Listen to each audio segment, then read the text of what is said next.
Today, I'm very happy to present to you this webinar on sharing and communicating your results efficiently, I hope. My goal for you is twofold. One, to show you the best ways for you to send your reports created in JMP based on your different needs. So we're going to go through multiple ways. And then also to make you aware of those more advanced report creation methods, sharing and automation capabilities that can help you in sharing and communicating your results. I'm going to go from the simplest way to the most advanced way. So I'm going to start with how you actually create a .jrp report with few tricks on the different methods that you have, all the way down to how you share your results on an interactive and on an enterprise level dashboard. And I'm going to just quickly show you, this is essentially the result that dashboard that I'm looking at that I would like for you to know about. And then in between, I'm showing you how you can create a static JMP journal. So something that looks like this, where you are able to put your comments, explanation, description, add those graphs or analyses into that report that you're creating, and then being able to share it even in a PDF format, and as well as being able to, incorporate your analyses, your reports, your graphs that you created in JMP into a, Word document in the most efficient way.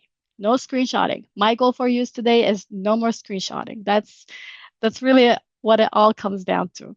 I'm going to start with literally the most simple, needed information for people to know about, which is how to share the right way to share a .jrp report. So I'm going to start with a LIMS data table, something simple, 12 rows, which are coming from 12 batches. Each one has its name or sample ID if you want.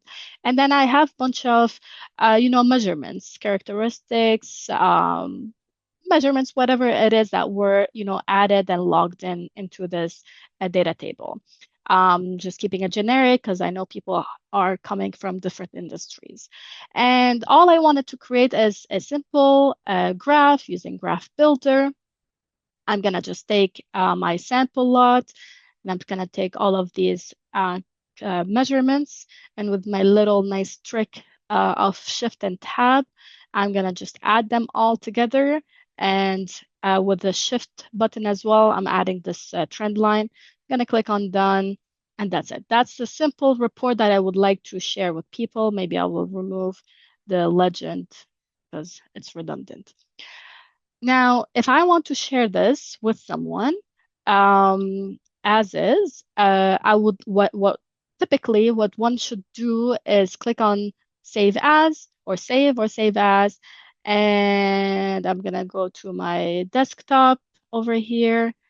I created a little folder for you today, and I'm just gonna click on Save. Now, here's the little trick that comes, or the confusion if you want.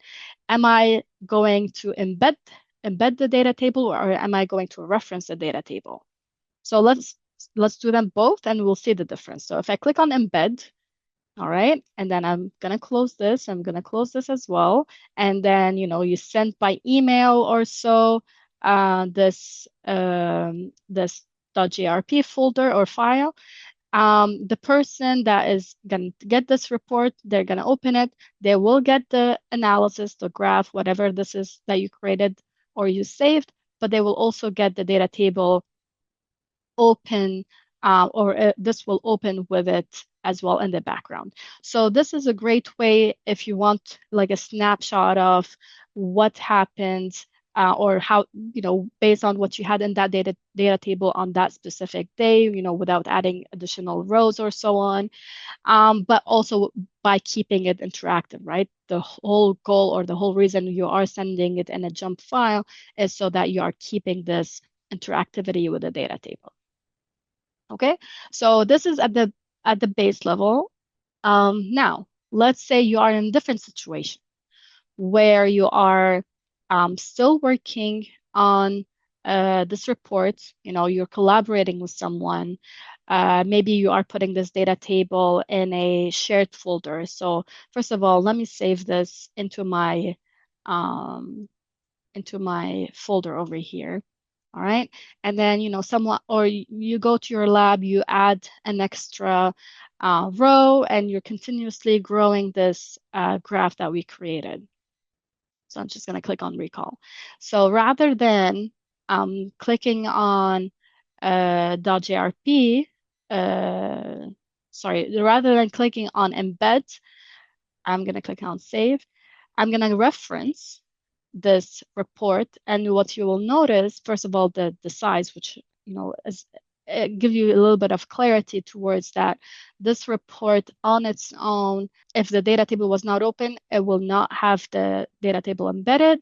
So unless this data table is present, this report will not open. So based on your situation, if you want to share it with someone, you will have to share them both, because what will happen if I move this jump file to the trash, if I send this report file to someone else and I double click on it, that person is not going to be able to open this report. Okay, so I just wanted to show you those two situations so that you decide on what is it that makes sense to you in your situation.